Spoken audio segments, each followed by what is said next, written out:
Frostbite's been in development since 2006, and there's always been a roadmap and a plan for Gen 4 and beyond. So I like to think of Frostbite as an evolutionary process, and Frostbite 3 is the next step in that evolution. Frostbite 3 is a really powerful tool set. A gamer is going to experience a much more authentic, believable, and realistic-looking game. We have one unified program where you can create content that will run on everything from an iPhone to a next-gen console. And now it's really coming online and enabling the game designers to do way more than they've ever been able to do before.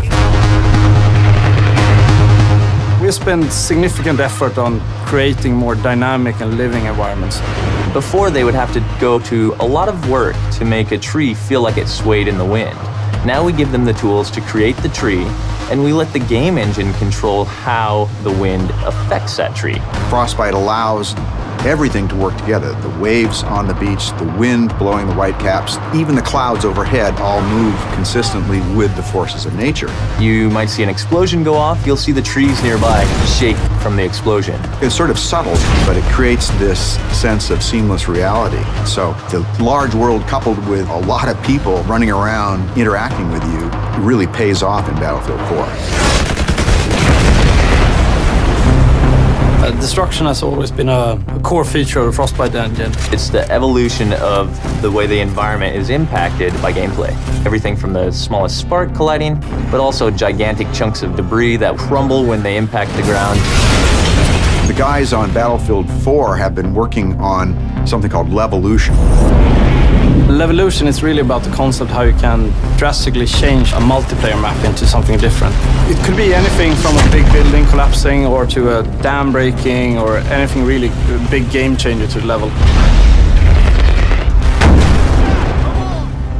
A recent feature that we've put in, and you'll see in Battlefield 4, is our networked water simulation.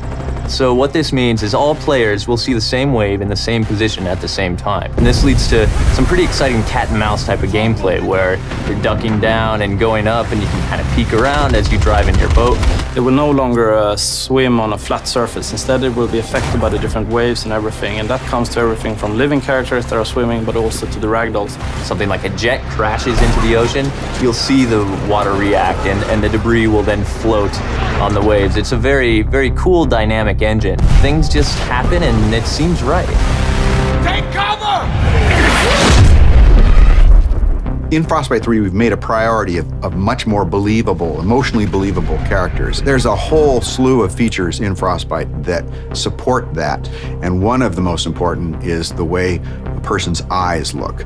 The way we render characters is better than ever before. We're doing subsurface scattered models. We have parallax animation in the iris. You'll notice it looks like a real eye. You'll back me up, right? Frostbite 3 is so much more powerful than any engine I ever used before. And it's not just the specific features and the framework, it's the fact that we're collaborating with other teams around the world. In the past, before we had the Frostbite team, we were building a new engine every time and we were kind of stumbling constantly. Now, to have the team here to focus on new releases with new goodies means that we as a team can focus on the creative side to deliver better games, better experiences. Today it's used by a lot of different genres, so everything from racing games to real-time strategy games and RPGs. So in Battlefield 4, when the building collapses, the dust starts expanding, the debris is falling, the sparks are flying, the boats are ramping off of waves, all of this is because of Frostbite 3.